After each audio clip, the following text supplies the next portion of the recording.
Hello and welcome back. This week we are covering two chapters, chapter 6 and 7. This is one of those few weeks where we're covering two, but it's only because I think the two chapters fit well together. If you go with me to page 88 where we started talking about mannequins and other human forms, the introduction, you'll see figure 6-2 on the bottom of page 88. Note what it says. The creation of mannequins requires a great deal of attention. This is not something you just throw together. You got to put some thought into this thing. Starting on page 89, we start talking about the different types of mannequins. You have the traditional human forms, some ethnic mannequins. And on the bottom of page 89, figure 6-4 talks about ethnic mannequins help retailers show their commitment to diverse consumer markets. Remember, one of your jobs as a visual merchandiser is to turn that shopper into a consumer.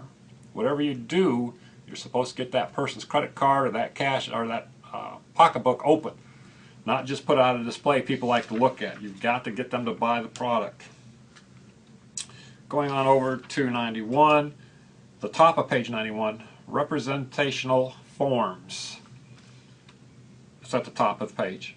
A fine traditional mannequin may cost more than $1,000 if to go buy one. These representational forms are quite inexpensive. As a visual merchandiser, there's no telling what your budget will be, but you can pretty much guarantee that it's not going to be unlimited. So you have to use some resources to create these mannequins. On pages 91 92, we talk about the components. Right there on page 92, it talks about 4 reasons for the components and why we need them. Page 93, figure 6-9 through figure 6-14 shows the different parts of it. Oh, over on page 94, talks about dressing the mannequin.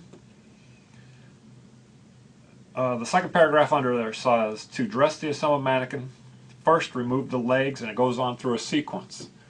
I don't know, but you might need that again soon. I'm not sure. And in the same topic, it talks about mannequins are dressed in much the same way as humans put clothes on. That's a real good section right there on dressing the mannequin. We go on page 94, 95, talking about wigs and makeup. How did they used to get the hair? From horsehair. Is that the way they do it today? I don't know, you have to read and find out. Pages 96 and 97, it talks about makeup. You've got 3 little basic rules for mannequin makeup on the bottom page 96 and 97. And then on the bottom page 97, it talks about creating a mannequin. The benefits are versatility and extremely low cost. Often the materials used in these constructions cost only a few dollars. If you do a mannequin yourself, you can save yourself a lot of money or your organization. And here's where we need to look at pages 98, 99, and 100, even a little bit on 101. It talks about how to make a mannequin. Page 98 talks about children's, men's, and women's mannequins and how to make it. Actually gives you step-by-step processes. Over on page 99, they actually show you some photos on how to get through this. The first 3 show them pretty much how to build it, and then the next 4 are showing some creative ways to dress it. Again on page 100, shows you how to build a base, and then shows you the dressing of it. And then on figure 6-25, page 101, it talks about the materials required are 1 or 2 hangers, depending on the outfit and the wire. The mannequin is dressed and suspended from a prop such as a branch. That's all it really takes to make a mannequin. Moving on over to chapter 7.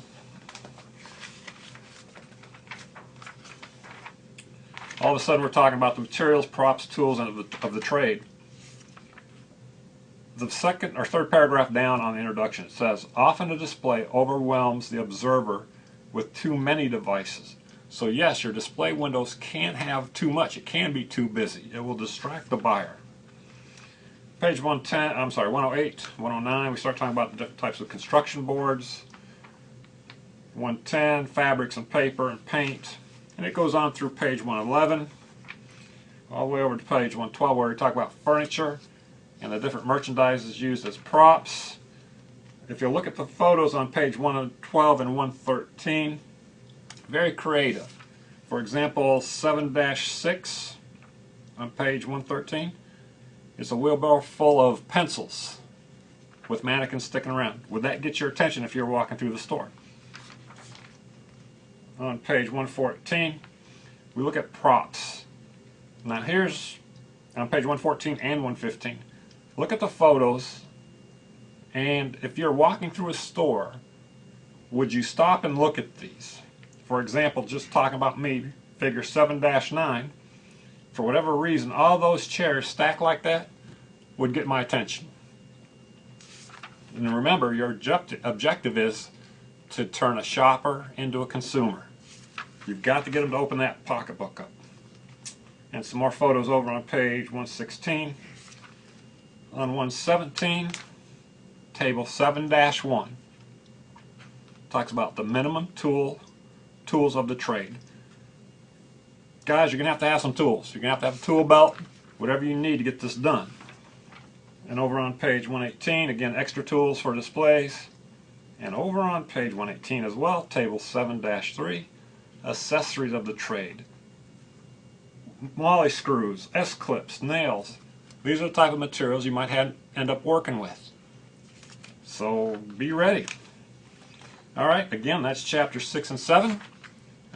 You should check your videos for your next assignment. Thanks now.